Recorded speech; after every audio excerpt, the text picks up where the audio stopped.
I'm now here for my Fabio Wardley versus Justis Huni full card predictions and breakdowns now for you guys.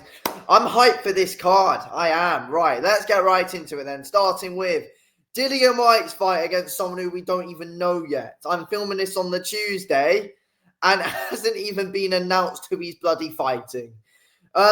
Yeah, that's all you need to know about how much of a shambles this will be. But all we need to know as well is that this will most likely be a Dillian White slugfest where he might get a late stoppage. It's probably only going to be a 6-rounder or something like that. God knows. But he's on the card, Dillian White. He's returning. I mean, yeah, there we go. I mean, he was only last out in December. They don't need to do him, give him a massive warm-up fight. He was meant to fight Joyce a few months ago, but he's back. And he's against an opponent that we don't even know at the time of filming this video. That tells you all you need to know. Dillian White will probably win a late stoppage or a decision. You can't really say. But yeah, there we go. It's a shambles how it hasn't even been announced yet. Like, get people talking. He's a big name in the heavyweight division still. Anyway. Okay, next up then, we get to a heavyweight fight. Nelson Heiser versus Patrick Corte. I think Nelson Heiser is going to win this fight. I think Nelson Heiser is going to get the stoppage win in 5 rounds. That's what I'm saying. I think Heiser in 5. Heiser's pretty good behind his jab. I feel like he manages his range pretty well. I feel like he whips in a few good body shots. I feel like he's got some good killer instincts. I feel like he has good timing, picks his moments well. Corte's just a moving punch bag who's just going to walk into his shots. I don't really think this is competitive at all. Corte, look at the state of how he fought against Hughie Fury, for example. Like, this isn't really a great fight at all, if we're being brutally honest here. Nelson Heiser is going to win though, and yeah, hopefully he can, make a statement in front of a big crowd, in front of a big audience. That's what we need to see from Heiser if he wants to push on, try and get, a half decent fight late this year, because the guy's 14. He needs to, if he wants to, get some big fights, he needs them soon. I reckon they should have actually done Heiser versus White instead of this, to be honest with you. But yeah, there we go. I think Heiser wins this in 5. Then we go, though, to Lewis Richardson's debut. I've been waiting for this one, to be honest with you. Olympic bronze medalist for GB. Yeah, I think Richardson's a good, solid, skilled all-round fighter, to be honest with you. I don't think he's got massive power, but he's a good boxer, though. I feel like he's got a good jab. He's always nice and active behind that. I feel like he was a good fighter to follow throughout the Olympics. But yeah, he's got a good, accurate jab. I feel like he's pretty quick as well, slick with his movements. Yeah, I feel like he's difficult. He's awkward to figure out. I'm looking forward to it. I reckon he's going to get a points win here. That's what I'm going to say. It would be nice to see a stoppage, but I reckon a points win for Lewis Richardson will do. A win all 6 rounds. I feel like he'll win comfortably. Yeah, I feel like he's a very good boxer, to be completely honest with you. And he's definitely a good fighter to follow. 100% he is. Yeah, I believe Lewis Richardson will win this fight. He will win his debut, hopefully, as well. Anyway, then, we then go to Sam Gilly versus Gideon Jonas. He was meant to be fighting Louis Green, but obviously that fight's now not happening. But Sam Gilly's still on the card in an 8-rounder fight. Does Gilly get the 8 rounds in? He's a powerful puncher, though, Gilly. I feel like he manages his range very well. He's very good from long range, and he can come in whipping in some nice, mean, powerful shots, to be honest with you. I feel like he's a good volume fighter, Sam Gilly. I think he's a good boxer. I feel like he's good when you trade as well. I think Sam Gilly will win this fight. I reckon I'm going to say a late stoppage. I'm going to say, well, it's an 8-rounder, so round 6, 5, 6 for Gilly, round 7, something like that. I expect him to want to get some rounds in. I do, but then hopefully he can get a big fight after this one, of course. But, he had a big one in his last one. Got a main event against Shaq McGann. Obviously, that wasn't the original opponent. But, still, it's a good win. I reckon he'll win this fight pretty comfortably. You don't really need to worry too much about this one. I'm confident in Sam Gilly that he will get the win. So, yeah, rounds 6, 7 for Gilly, I'm saying.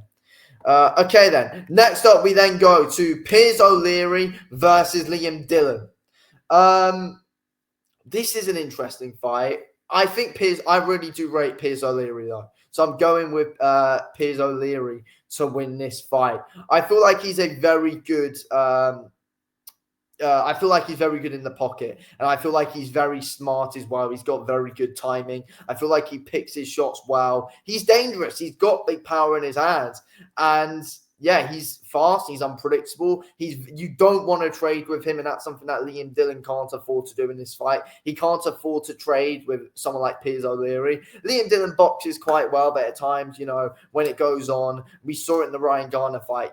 He really wanted to trade in that fight late on, and he was getting success as well, though. He can punch, Liam Dillon, though. I mean, his knockout ratio might not say that, but he can punch. He has got good power in his hands overall that can, phase you and affect you. It might not be, massive knockout power, but he's going to be able to gain your respect with it. And if he can gain Piers O'Leary's respect with it, then that can make for an interesting fight. I think Piers O'Leary's going to win. I actually reckon he might stop Liam Dillon late on. I think he's got very good power, and I feel like at times Liam Dillon can be a little reckless with his work as the fight goes on. So that's why I think Piers O'Leary can take over. I feel like against Foley, Piers O'Leary was very good at being able to pace himself throughout the fight and pick his moments well. So I trust him to have a very good.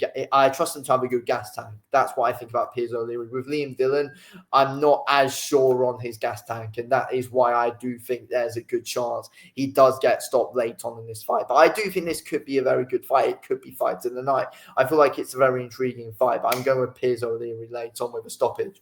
That's what my prediction is. Then we go to our co-main event, Mike Perez versus Stephen Ward. Interesting fight again. I'm going to be going with Stephen Ward. Yeah, I'm actually going with Stephen Ward to win this fight. I'm not sure if Mike Perez has really got it anymore. And when, he was in his prime and all that, I feel like it was pretty overrated anyway. I think Stephen Ward can most definitely win. I reckon Ward's going to win a points decision. I think Mike Perez can be there for the taking and be there to be outboxed, in my opinion. I think Stephen Ward moves well. I feel like he throws a good amount of punches in his combinations. I think he's smart when he picks his moments. I feel like he moves around the ring well, Stephen Ward. Mike Perez is pretty static. He has got big power, though. And again, Ward doesn't really want to stand still when you're up against Mike Perez. Ward always needs to stay moving. Perez could try and catch him late on. I feel like, Perez is someone who's got power throughout the fight. But Stephen Ward, I feel like if he stays disciplined throughout, he will definitely win this fight. I feel like he will if he stays disciplined. And that is what I think he will do. I feel like he needs a good game plan behind the jab. Keep that jab quick, double it up, triple it up. I think that's what Stephen Ward will do. I feel like he'll work angles well. And yeah, I feel like he'll get a smart victory here, to be honest with you. That's my prediction. Stephen Ward to win this on points. Then we go to our main event, where I think this is actually a very good fight. People are saying, oh, well, he's going to destroy him. No, I feel like it's a very competitive fight. Who do I think will win? I think, look, if I'm being real, I want Justis Huni to win because Fabio Wardley betrayed the boys. He's bloody just pissed off to Ipswich for some reason, He's a United fan at heart, and he's betrayed us. So I want Justis Huni to win, smash his head in front of those Ipswich fans. That's what I want to see Justis Huni do. I feel like he definitely can do it, but I'm going with Fabio Wardley. I think Fabio Wardley's going to win. It's been a tough decision to actually pick who I think is going to win, but I look back at that Fraser Clark fight, and it's very clear to see Fabio Wardley is very, very, very sloppy late on. Very sloppy late on. For Justis Huni, though, I look back at the Kevin Lorena fight. It's a good disciplined performance early on, but then he's knackered late on. Neither guy has got a gas tank. So I think this is definitely ending in a knockout either way. But for Fabio Wardley, I feel like there's just that bit more grit there. That's my opinion. Against Fraser Clark, even when he was absolutely shattered, knackered, he was able to, keep on throwing a good amount of punches, to be fair. He was swinging wildly, and Justis Huni might time himself well. And Justis Huni is a very good explosive guy. So he could phase Fabio Wardley quite a bit with his hooks to the body if he can catch him. But I think Fabio Wardley's going to have to dig deep. I think Wardley's going to start well behind the jab if he can keep Huni off him. It's going to be difficult. But I think Fabio Wardley's going to be able to slug it out. So I think Fabio Wardley's going to be able to get the job done, possibly late on. Huni has got a good chin, but against Lorena, he was getting caught in, he was getting caught a lot in that fight late on. And I think if Wardley catches you like that, because, it was clear to see Wardley, never loses his power in his fights. I feel like Wardley's gonna get the job done, and he's coming off a massive confidence booster at knockout in the first round against Clark. I think Wardley's gonna win this fight late on. That's my prediction, but Huni can most definitely win. It's been a hard fight to actually pick. Honestly, it's a very good fight in my opinion, but I'm edging it to Wardley via late knockout. Anyway, thanks for watching.